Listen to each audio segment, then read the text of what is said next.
Politik sudah menjadi tukar tambah kekuasaan, Indonesia perlu revolusi, bukan reformasi.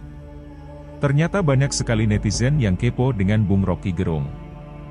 Mereka mempertanyakan kira-kira Bung Rocky tersaring atau tidak kalau masuk ke pemerintahan.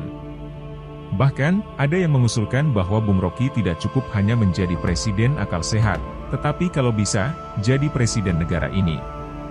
Pernah terbayang atau tidak Rocky Gerung masuk dalam pemerintahan? Rocky Gerung Official edisi Selasa, 29 November 2022, yang dipandu oleh wartawan senior FNN, Hersubeno Arif membahas hal ini dengan narasumber tetap Bung Rocky Gerung. Bukan pernah atau tidak pertanyaannya, tapi menarik apa tidak? Dalam politik itu selalu ada hierarki. Kalau saya berpendapat bahwa orang yang baik, tapi masuk di dalam wilayah itu, pasti akan beradaptasi dengan keburukan. Tetapi, kalau kita putar logikanya, harusnya orang baik masuk situ untuk menghilangkan keburukan, jawab Rocky. Tetapi, lanjut Rocky, dari luar orang juga bisa memaksakan value masuk ke dalam. Sama seperti ketika di era Pak Jokowi Rocky mendorong teman-teman dari LSM, lebih, dan lain-lain untuk masuk ke dalam kabinet, tetapi lakukan semacam kaukus. Bikin blok di situ, lalu sebarkan akal sehat, demokrasi, values, human right, dan sebagainya, tetapi dengan perjanjian bahwa mereka yang kita sorongkan untuk masuk dia harus dikontrol oleh yang di luar. Tapi rupanya itu yang tidak terjadi karena langsung terlibat dalam kebanggaan bahwa ada di sana. Itu yang dianggap bahwa mental kita belum cukup sehingga mesti disiapkan dulu orang-orang dengan mental yang cukup supaya bisa memengaruhi vibesnya kekuasaan, melakukan edukasi. Itu baru membuatnya berminat. Jadi, demokrasi harus diawasi dari luar atau kita dari dalam tetapi bikin blok. Bikin blok ini yang gagal kemarin. Kan banyak tokoh-tokoh masyarakat sipil yang akhirnya jadi pengecut di situ, ujarnya. Jadi menteri boleh, tapi poin-poin dasarnya dia mesti melapor pada masyarakat sipil yang mengutusnya. Sekarang dia lari dari pertanggungjawaban itu. Itu artinya pertanda bahwa kita belum siap mengolah masyarakat sipil supaya bisa mengawasi masyarakat, lanjutnya. Menurut Rocky, kita memang perlu proses perlahan-lahan sehingga dia tetap mendorong orang untuk yang masuk kabinet. Tapi akhirnya kita mesti gradual karena waktu kita memulai reformasi banyak orang yang tidak siap. Reformasi artinya keluar dari, baru masuk ke. Tapi, kebanyakan masyarakat sipil baru keluar dari Orde Baru, tidak mau masuk ke demokrasi sehingga waktu dipanggil masuk ke demokrasi dia gugup. Masalah selanjutnya, menurut Rocky, adalah soal daya tahan untuk tidak konsumsi.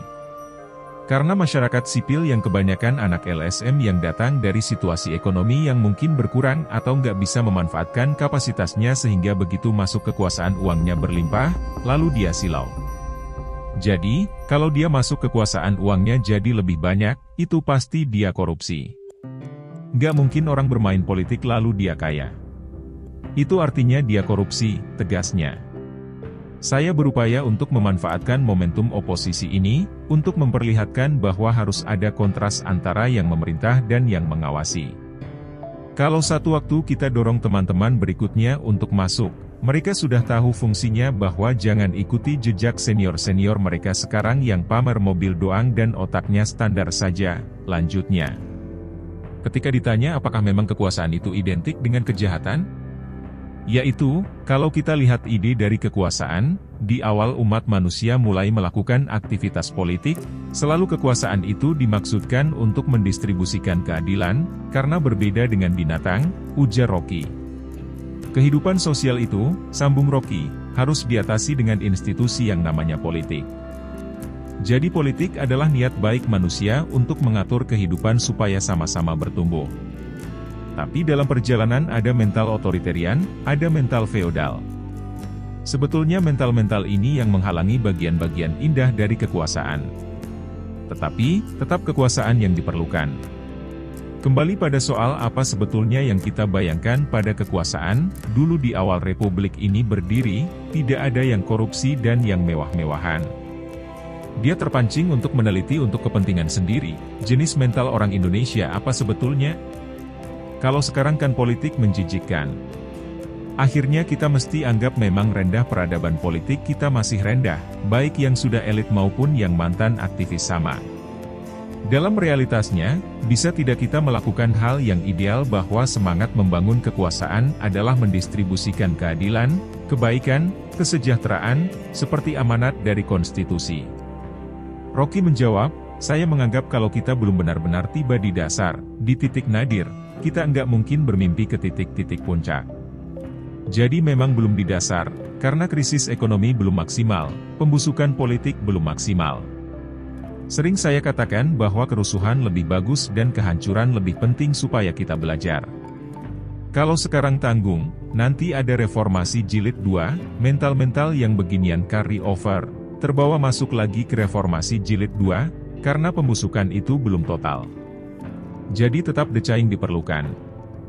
Karena itu, selalu saya bilang kita perlu revolusi sebetulnya, bukan sekadar reformasi, apalagi restorasi.